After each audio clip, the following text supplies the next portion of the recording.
இல்ல நாங்க எக்ஸ்பீரியன்ஸ்ட் மருமகல்ல, அதனால சில டிப்ஸ் கொடுக்கறதுல எந்த தப்பும் இல்ல. சரி ஆனந்த திங், இங்க பாரு, ஒருவேளை எப்ப நீ உன்னோட ஃப்ரெண்ட்ஸை வீட்டுக்கு டின்னருக்கு கூப்பிட்டாலும் நெவர் எவர் வெளியில இருந்து சாப்பாடு மட்டும் வர வைக்காத. அங்க உனக்கு அண்ணிங்க இருப்பாங்க, அவங்களே சமைச்சிருவாங்க. சமையல் நானே சூப்பரா பண்ணிடுவேனே. உனக்கு சமைக்க தெரியுமா? ம். That's amazing. அப்போ உனக்கும் உங்க வீட்டு அண்ணிங்களுக்கும் எந்த கோல்டு வரும் நடக்காது.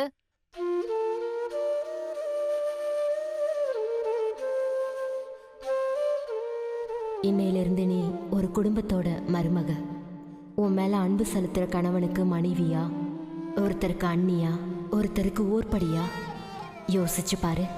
ஒரு அழகான உறவு உனக்கு எத்தனை உறவுகளை சேர்த்து கொடுக்குது. இந்த உறவை பத்திரமா பார்த்துக்கணுமா? Okay Saroja, now listen. கல்யாணத்துக்கு அப்புறம் ஒரு பொண்ணோட வாழ்க்கையில ஒரு நியூ பேஜ் ஓபன் ஆகும். நியூ ஜர்னி, நியூ ஆளுங்க, நியூ ரூல்ஸ். இன்னும் சொல்லணும்னா தெரியாத ஒரு சூழ்நிலையா இருக்கும். கல்யாணத்துக்கு அப்புறம் நீ உங்க அப்பாவோட செல்ல பொண்ணா மட்டும் நீ இருக்க முடியாது.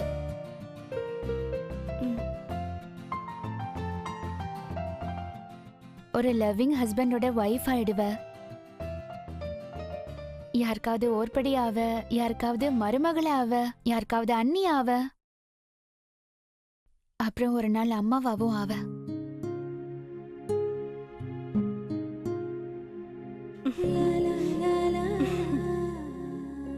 யோசிச்சு பாரு, ஒரு அழகான உறவு உனக்கு எத்தனை உறவுகளை சேர்த்து கொடுக்குது.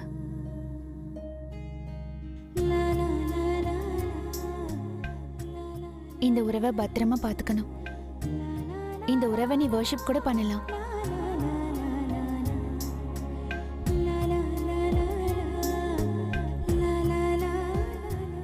என்ன, நீ கொஞ்சம் அன்பு காட்டினாலே போதும். அதே மாதிரி கொஞ்சம் அட்ஜஸ்ட்மெண்ட். அதுக்கப்புறம் எல்லா உறவுகளும் மின்மினி மாதிரி ஜொலிக்க ஆரம்பிச்சிடும்.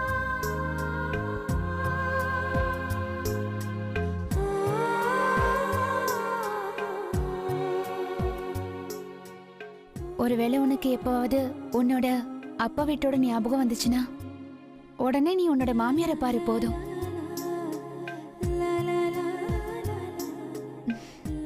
யோசிச்சு பாரு, அவங்களும் ஒரு நாள் அவங்களோட பிறந்த வீட்டை விட்டுட்டு இங்க வந்தவங்க தானே.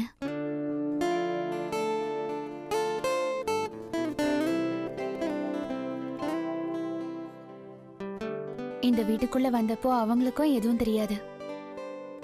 ஆனா இன்னைக்கு அவங்க இல்லாம இந்த வீடு அரைகுறையா தான் இருக்கும்ல.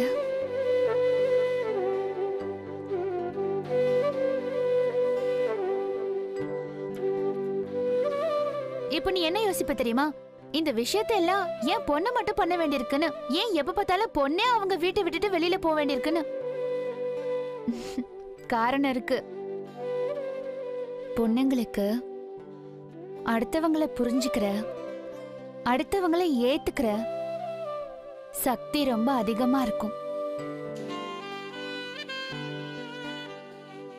அது ஆம்பளைங்க கிட்ட இருக்காது. அதே மாதிரி பொண்ணுங்க நாம ரொம்ப கொடுத்து வச்சவங்க. நமக்கு ஒரே வாழ்க்கையில 2 ஃபேமிலிஸோட அன்பு கிடைக்கும். ஆம்பளைங்களுக்கு இந்த சான்ஸ் கிடைக்காதுல்ல.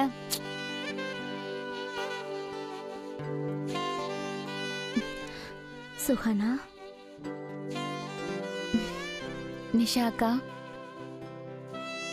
இதெல்லாம் என்னோட மாமோட வேர்ட்ஸ்.